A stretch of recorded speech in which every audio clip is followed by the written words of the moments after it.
요한복음 강의 21번째 시간으로 헛된 기대와 참 소망 예수라는 제목으로 하나님 말씀을 우리가 함께 나누도록 하겠습니다. 자, 오늘 본문 말씀에 보면 예수님께서 38년 된 병자를 고치시는 사건이 이제 기록이 되어 있습니다. 그리고 이 사건을 중심으로 다음 주에 우리가 살펴보게 되겠지만 이 안식일 논쟁이 진행이 되죠. 예수님께서 안식일에 이 병자를 고치셨거든요. 그래서 그것을 빌미로 유대인들이 예수님께 대항하기 시작하였고, 또 그것 때문에 논쟁이 이제 시작되는 그러한 장면이 펼쳐집니다. 그래서 5장 전체가 우리가 살펴보는 오늘 내용을 중심으로 전개되고 있음을 알 수가 있습니다. 어떤 일이 있었는가 살펴보면, 먼저 예수님께서 이제 명절에 예루살렘에 올라가셨다 이렇게 말하고 있습니다. 지리적으로 보면 갈릴리가 위쪽에 있고 예루살렘이 이제 밑에 있지만 예루살렘이 수도였기 때문에 올라갔다 이렇게 표현을 하는 것입니다. 그래서 지난주에 우리가 살펴본 그 갈릴리 가나에서 왕의 신하를 고친 사건은 위쪽 갈릴리 지방에서 일어났고, 예수님께서 명절이 되어서 아마도 이 명절은 오순절이다 이렇게 학자들이 추측을 합니다. 그 오순절 명절에 예루살렘으로 이제 올라가신 것입니다. 이런 명절 때가 되면 예루살렘은 어마어마한 인파들로 이제 가득 차게 됩니다. 그 명절을 즐기기 위해서 사람들이 이제 수도에 모인 것입니다. 또 예루살렘 성전이 있었기 때문에 거기서 이루어지는 그 제사에 참석하기 위해서 그들이 이제 모여들게 된 것입니다. 그러니까 그 예루살렘 성에 수많은 사람들이 움집해 있다라고 이제 생각하시면 좋을 것 같습니다. 그곳에 예수님께서 가셨어요. 그리고 특별히 오늘 보니까 어디로 가시냐면 양문이라는 곳으로 가십니다. 양문은 무엇인가 하면 예루살렘 성 안으로 들어오는 여러 개의 문줄 중에 우리나라도 서울로 들어올 때에 그 남대문, 동대문, 서서문 이런 것들이 있었잖아요. 그러니까 예루살렘 성 안으로 들어올 때에 양문이라는 문이 있었어요. 그 양문은 뭐냐면 그 예배에 그 제사에 쓸 그 양들이 출입하는 그 문이었습니다. 그래서 이름을 양문이라고 지었던 것이죠. 그 양문 곁에 못이 하나 있었는데 그 못 이름이 이제 베데스다 연못이었습니다. 그리고 그 베데스다 연못에 수많은 그 병자들이 움집해 있었던 것입니다. 이 베데스다 연못을 중심으로 5개의 행각이 있었다라고 하는데, 이 행각이란 것은 무엇인가 하면 이제 기둥들이 있고 이제 벽은 없는 거예요. 담은 없고 기둥들만 있고 그 위에 이제 지붕이 씌워져 있는 것이죠. 돌로 된 그런 기둥들과 그 위에 지붕이 씌어 있는 그 연못 주위에 그렇게 행각이 5이 이렇게 있었다라고 생각을 하시면 됩니다. 거기에 지금 어떤 사람들이 있냐 하면 많은 병자들이 있었다. 특별히 성경에는 그 병자들의 종류가 나오죠. 맹인, 그리고 다리 저는 사람, 혈기 마른 사람. 혈기 마른 사람은 중풍병자를 말합니다. 그렇게 그들이 그곳에 있었던 것입니다. 자, 그곳에 이제 병자들이 많이 있었던 이유가 있는데 3절과 4절에 이렇게 말하고 있죠. 물이 동함을 기다리고 있었다. 그러니까 이 지금 그 연못이 어떤 연못이냐면 간헐천입니다. 이 간헐천은 이런 것이죠. 이렇게 지하수가 때때로 지하의 압력에 의해서 끌어올리면 그 온천수가 이렇게 올라오게 됩니다. 그래서 거기에 일시적으로 이제 물이 고이게 되는 그러한 간헐천이었던 것입니다. 근데 이제 어떤 이야기가 내려왔냐면 그렇게 온천문이 올라올 때에 가장 먼저 그 물에 들어간 사람이 낫는다, 이런 그 어떤 전설 같은 이야기가 내려오고 있었던 것입니다. 아마도 그 물이 온천물이었기 때문에 누군가 낫겠죠. 누군가 나은 일이 있었을 것입니다. 그래서 병자들이 거기에 이제 모여 있는 것입니다. 이제 물이 동하고, 물이 동하는 이유도 그들이 어떻게 믿었냐면 천사들이 이제 가끔 내려온다 이렇게 믿었던 것입니다. 그러니까 하나의 전설로 그 베데스다 연못이 그 사람들에게 알려졌던 것이죠. 그러니까 수많은 병자들이 각 지방에서 이 베데스다 연못에 모인 것입니다. 천사가 내려와서 물이 동하게 돼서 온천물이 올라오면 내가 저기 첫 번째로 들어가면 내 모든 질병이 나을 것이다. 그래서 이제 수많은 병자들이 거기에 있었던 것입니다. 예수님께서 이제 그곳을 찾아가세요. 우연히 어디를 가시다가 들리신 것이 아니라 일부러 그곳을 찾아가십니다. 그리고 그곳에서 한 병자를 만나게 됩니다. 그 병자가 누구냐 하면 38년 동안 자기의 질병 때문에 그곳에 누워 있었던 사람. 38년 동안 그 베데스다 연못에 계속 누워 있지는 않았을 것입니다. 하지만 그의 삶의 전 생애가 그곳에 누워 있는 그의 모습으로 지금 나타나고 있다는 것입니다. 자, 여러분 이제 이 장면을 우리가 한번 잘 생각해 보십시오. 그 베데스다 연못이 있고 거기 수많은 병자들이 누워 있고 그 중에 한 병자, 38년 된 그 병자, 한 번도 일어나 본 적이 없었다. 그곳에 이제 누워 있는 것입니다. 근데 그곳에 예수님께서 찾아가시고 그 병자를 만나시죠. 근데 그의 삶을 우리가 추측해 보면 아마 그는 아침에 눈을 뜨면 그의 일상은 이곳에 오는 것입니다. 일어날 수가 없으니까 가족 중에 누군가 이곳에 데려다 놓았을 수도 있고 아니면 주변의 이웃 가운데 그를 술에 태워서 아마 이곳까지 데려왔을 것입니다. 그리고 그는 이 베데스다 못에서 하루 종일 누워있는 것입니다. 누워서 뭘 생각하냐면 천사가 내려와서 저 물이 동하면 내가 첫 번째로 들어가리라. 이렇게 생각했던 것입니다. 그런데 잘 생각해 보십시오. 그가 거기 누워있는 것은 사실은 그냥 누워있는 것입니다. 그냥 누워있는 것입니다. 자신도 저 물이 동하는 것도 가끔씩 한번 일어나는 일일 뿐만 아니라 또 물이 동한다고 했을지라도 내가 거기에 첫 번째로 내려갈 수 없다라는 사실을 본인도 알고 있어요. 근데 그것을 인정하진 않는 것입니다. 인정하지 않고 그냥 거기 있는 것입니다. 왜 그가 그냥 거기에 있어야 했을까요? 그것은 그러한 소망마저 없으면 그는 살 수 없기 때문에 그런 것입니다. 누구나 살고 싶어하는 욕구가 있죠. 우리가 그것을 생존 본능이라고 하지 않습니까? 인간의 본성 중에 하나가 생존에 대한 그 본능입니다. 어떻게 하든지 살고 싶어 하죠. 그래서 나름대로 자기가 처한 위치에서 발버둥을 치는 것입니다. 그래서 우리가 간혹 가다가 우리 주변에 저 사람이 왜 저렇게 행동을 할까? 이해되지 않는 행동을 하는 사람들 있죠. 그런데 그의 삶을 잘 보면 그가 그렇게 행동하는 이유는 나름대로 살기 위해서 그렇게 행동하는 것입니다. 그가 내린 최선의 결과가 바로 그 행동으로 나타나는 것입니다. 무슨 말인가 하면 매일마다 밤에 술을 먹는 사람이 있다고 합시다. 매일마다 술을 먹습니다. 우리 주변에 그런 사람들이 많이 있죠. 매일 저녁마다 술을 먹는 것입니다. 그 사람이 술을 먹는 이유가 있습니다. 그냥 술이 좋아서 먹는 것도 있지만 술을 먹는 이유가 있어요. 술을 먹지 않으면 잠이 안 오는 것입니다. 왜 잠이 안 오는가 하면 너무 골치 아픈 생각들이 많은 거예요. 밤에 누워가지고 자려고 누웠는데 여러 가지 생각들이 스쳐 지나가는 것입니다.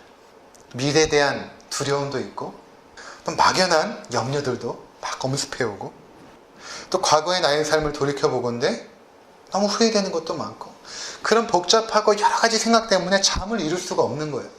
그래서 그 사람이 내린 최선의 결과가 뭐냐면 술을 마시는 거예요. 나름대로 내린 결론인 것입니다. 근데 그 사람에게 술 먹지 말라고 한다면 그 사람은 또 다른 어떤 행동을 할 거예요. 또 다른 어떤 극단적인 선택을 할 가능성이 많이 있겠죠. 그러니까 나름대로 자기가 내린 결론은 술을 먹는 것입니다. 우리가 하는 모든 행동에는 이유가 있죠. 그래서 그 사람의 행동만 보고 그것을 고치려고 하면 대부분 실패하는 경우가 많습니다. 잠깐 변할 수는 있지만 다시 옛날의 모습으로 돌아갑니다. 그가 그렇게 하는 그 이유를 알고 그 사람에게 접근하지 않으면 어떠한 도움도 줄 수가 없는 것입니다.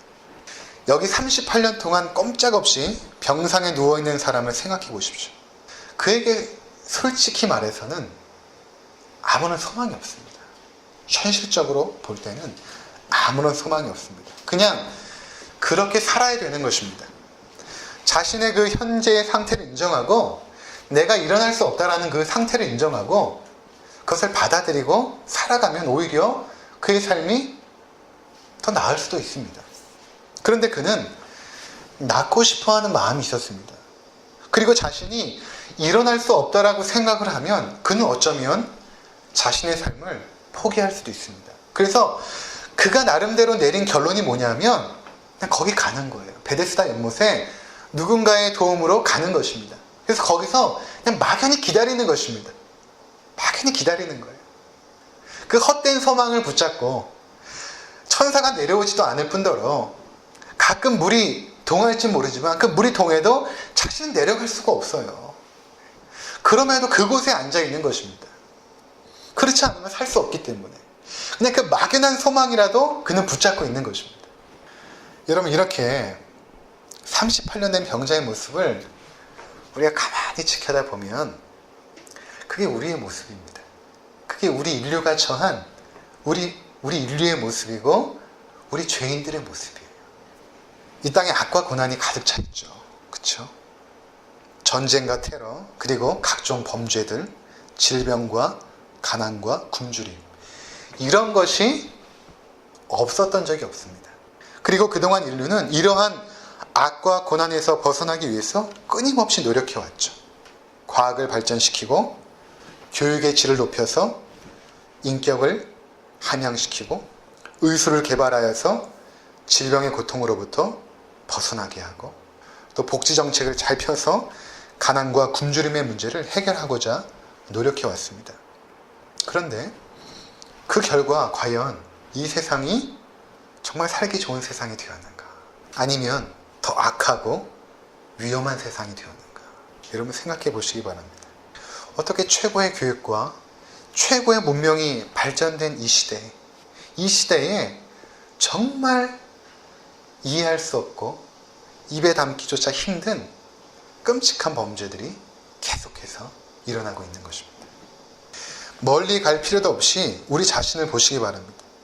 우리는 내가 열심히 노력하고 뭔가 이루려고 한다면 내가 원하는 위치에 올라가서 내가 원하는 삶을 살 수 있을 거라고 생각을 합니다. 그리고 그러한 삶이 내 앞에 펼쳐질 때에 우리는 참된 만족과 행복을 누릴 것이라고 생각을 합니다.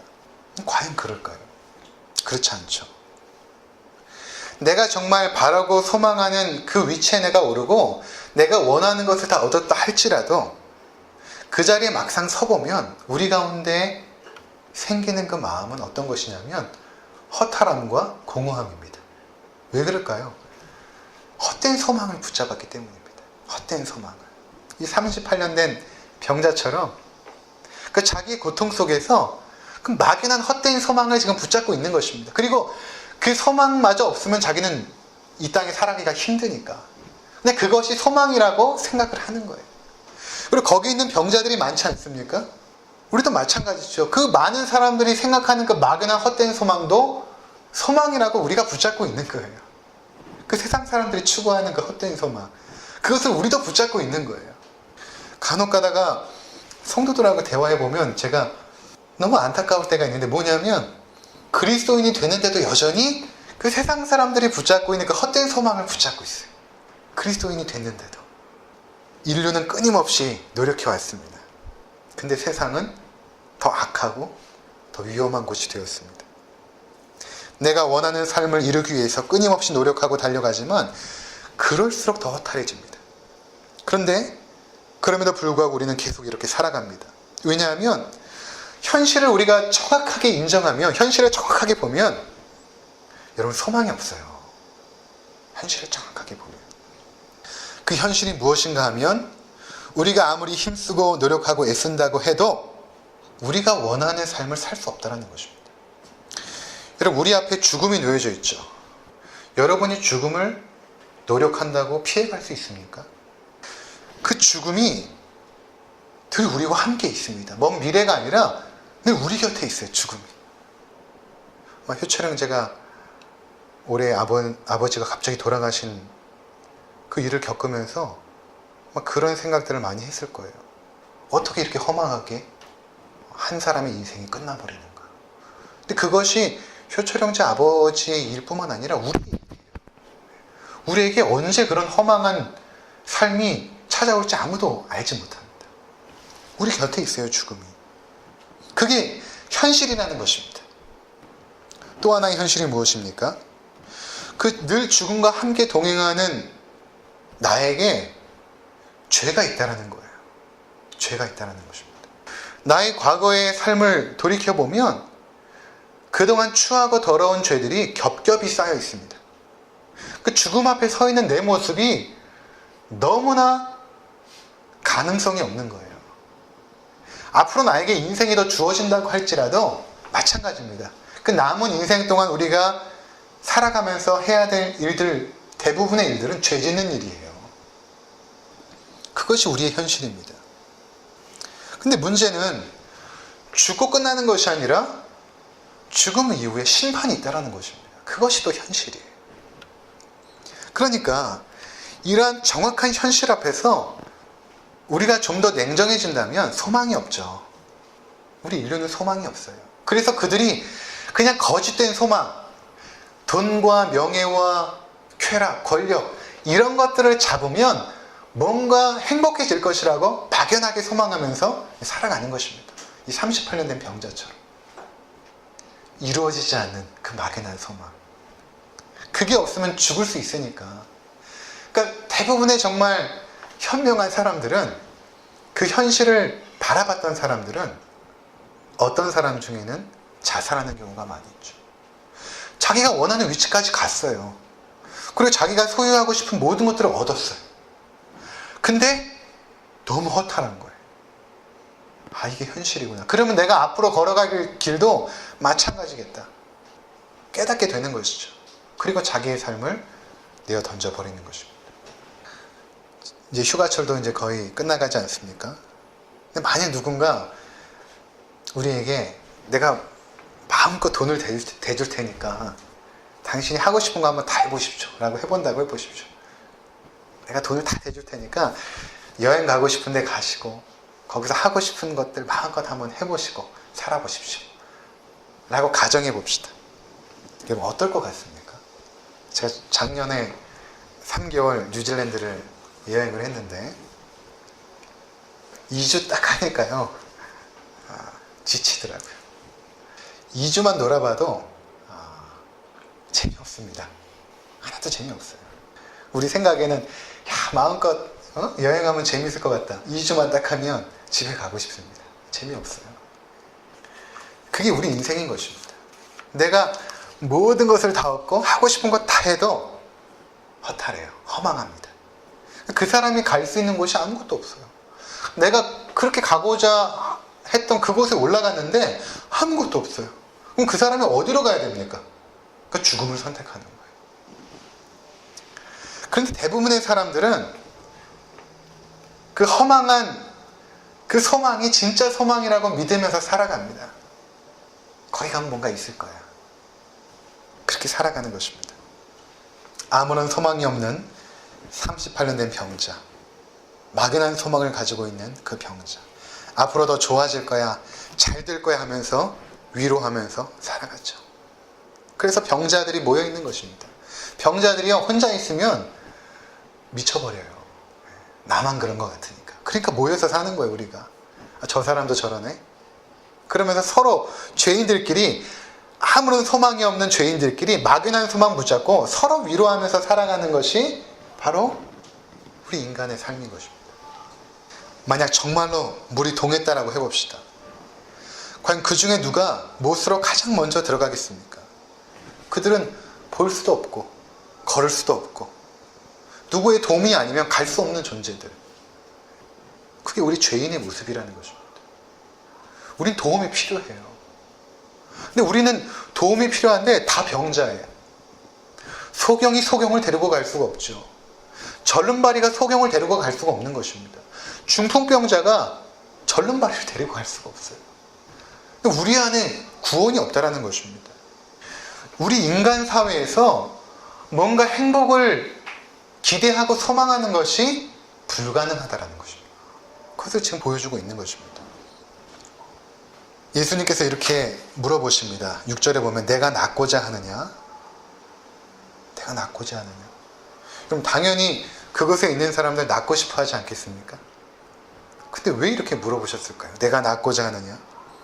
그것은 실제로 38년 된 병자에게는 낳고자 하는 열망이 없었던 것입니다.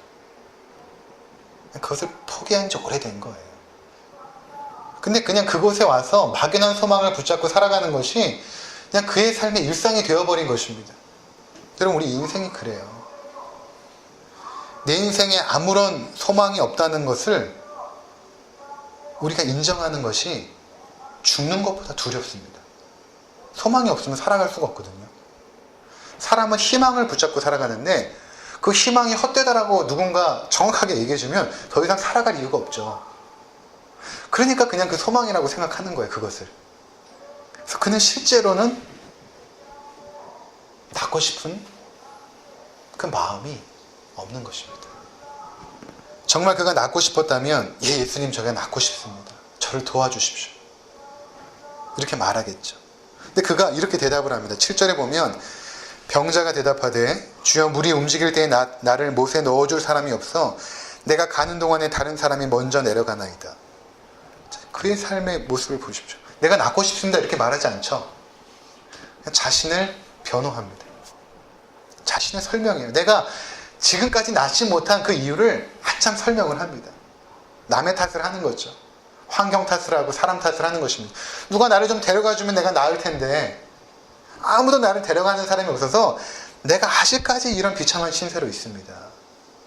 자기 삶의 그 비참함의 원인을 다른 사람 탓을 하고 환경 탓을 하는 우리의 죄악된 모습. 아담이 그렇지 않습니까? 하나님 앞에서 내가 왜 범죄했느냐 물어보니까 하나님이 주신 그 여자, 그 하와가 나를 끼워서 내가 이렇게 되었습니다. 그것이 바로 우리 죄인들의 모습인 것입니다. 자, 우리는 38년 된 병자를 통해서 두 가지 모습을 보게 되죠. 첫 번째는 무엇입니까? 병자에게 소망이 없다는 것입니다. 그런데 두 번째로는 그가 붙잡은 그 소망은 헛된 소망이라는 것입니다. 성경은 이것을 통해서 우리 자신의 모습을 드러내고 있는 것입니다. 예수님이 없는 사람들의 삶은 아무런 소망이 없어요. 뿐만 아니라 그들이 붙잡고 있는 그 소망은 헛된 소망입니다. 제 아이가 이제 기다가 이제 요즘에 이제 일어나기 시작했는데 무엇을 자꾸 이제 지탱하여 일어납니다. 근데 얼마 전에 보니까 자기 장난감을 자꾸 일어나다가 자꾸 넘어져요. 자꾸 넘어집니다. 움직이는 것, 의지할 수 없는 것을 붙잡으니까 자꾸 넘어지는 것입니다. 우리가 그렇습니다. 의지할 수 없는 것을 자꾸만 붙잡아요. 그것을 기대고 인생을 한번 서보려고. 그 움직이는 것들입니다.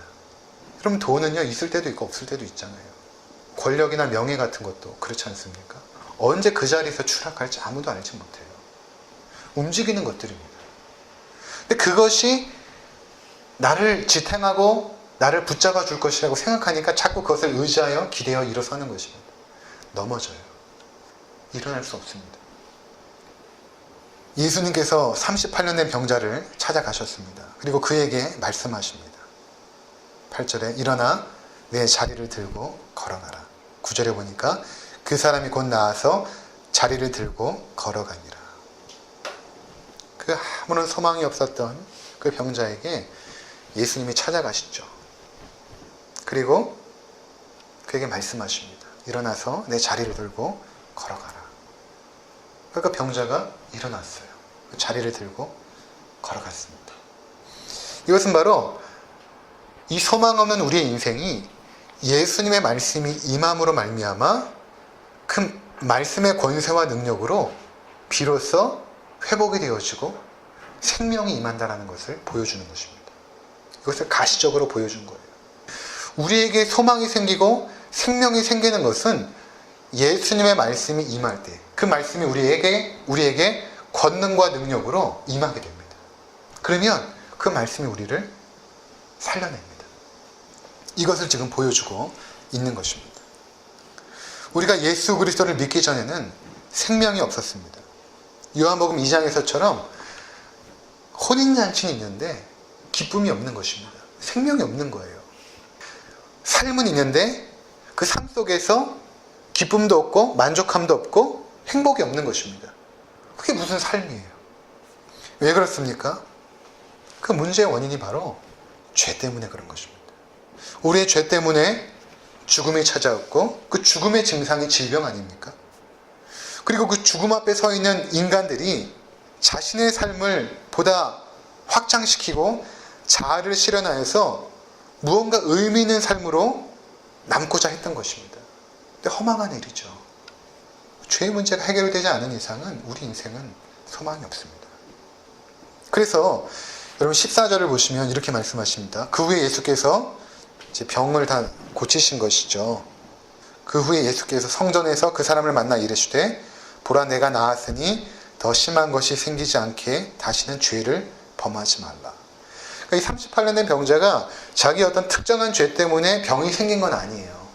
그런데 지금 이 성경의 진리는 뭐를 말씀해주고 있냐면 우리 인간에게 찾아온 그 질병의 문제, 그 질병의 문제뿐만 아니라 모든 고난과 악의 문제는 결국 그 원인이 어디 있냐 하면 죄로부터 왔다라는 것입니다. 그 포괄적인 의미로 예수님께서 말씀하시는 것입니다. 그래서 네가 다시는 죄를 범하지 말라. 그렇게 지금 말씀하고 있는 것입니다. 그러니까 우리가 죄의 문제가 해결되지 않은 한은 우리에게는 소망이 없는 것입니다. 38년 된 병자처럼 살아갈 수밖에 없음을 보여주고 있는 것입니다. 그러한 인생 가운데 바로 예수님이 찾아오시죠. 이 베데스다라는 이 뜻이 벳이라는 것은 그 집이라는 뜻이거든요. 그리고 헤세드 여러분 많이 들어봤죠. 헤세드 은혜라는 뜻이죠. 베데스다 은혜의 집이라는 것입니다. 이 은혜의 집에 은혜의 원천이신 예수님께서 오신 거예요. 그리고 찾아오신 것이죠. 그것이 은혜입니다. 죄인들에게 찾아오셨어요. 그 병자들에게 하나님의 아들 예수님께서 찾아오시죠. 그리고 그 병자는 원치도 않았어요. 내가 낫고자 하느냐 물어봤는데 자기를 설명하기에 급급했는데 그냥 고쳐주시죠. 이게 은혜라는 것입니다. 아무런 소망이 없었고 죄악 가운데 갇혀져 있는 우리들에게 하나님께서 무조건적이고 일방적인 선물을 주시죠. 그게 은혜입니다. 그 선물이 무엇인가 하면 바로 생명인 것입니다. 우리에게 생명을 허락해 주셨죠. 그리고 그 생명은 바로 예수님의 말씀을 통하여 우리 가운데 임했다라는 것입니다. 헛된 것을 추구하며 살아가는 우리들에게, 그렇죠? 마치 물이 동할 때 가장 먼저 못에 들어가려고 하듯이 그 헛된 것을 추구하는 우리들에게, 또 헛된 바람을 의지하고 기대하며 살아가던 우리들에게 예수님은 찾아오셔서 그것이 아무것도 아니라는 것을 깨닫게 해주셨어요. 우리 눈을 뜨게 하신 것이죠. 우리 눈을 뜨게 하신 것입니다. 빛이 임하니까 우리 눈이 띄어졌죠. 그리고 현실을 정확하게 보게 된 것입니다. 아, 이 세상에는 소망이 없구나. 깨닫게 하신 것입니다. 그리고 참 소망이 바로 예수 그리스도구나. 그분밖에 우리에게 소망이 없구나. 라는 사실을 깨닫게 해주신 것입니다. 오직 예수 그리스도를 의지하고 동행하며 살아가는 삶을 통해서만이 진정한 만족과 행복이 주어지는 것입니다. 그래서 여러분들이 이제 이 세상을 살아가실 때에 세상 사람들이 의지하고 붙잡는 그 헛된 것을 여러분 의지하지 마세요. 유동적인 것입니다. 넘어지고 바뀌고 변화되는 것. 그러나 어제나 오늘이나 영원토록 변함없으신 예수 그리스도, 그분에게 우리의 소망을 두고 그분을 굳건하게 붙잡으면 흔들림 없는 삶을 살게 됩니다. 그리고 우리 앞에 주어진 그 믿음의 길을 묵묵하게 걸어가게 되는 것이죠. 그리고 그 소망을 붙잡은 사람들은 이 땅에 소망을 두지 않기 때문에 우리 앞에 죽음의 문제가 닥칠지라도 우리는 다 내려놓고 떠날 수가 있어요. 다 내려놓고 떠날 수 있습니다. 지금 당장 죽어도 하나님 감사합니다 라고 떠날 수 있는 것이 우리 인생이어야 돼요. 그렇지 않고 무언가 약간의 미련이 남으면 내가 그거 붙잡고 있었던 거예요. 그러니까 그 예수님만을 우리의 소망으로 붙잡으시고 우리의 믿음의 길을 걸어가시는 우리 모두가 되시기를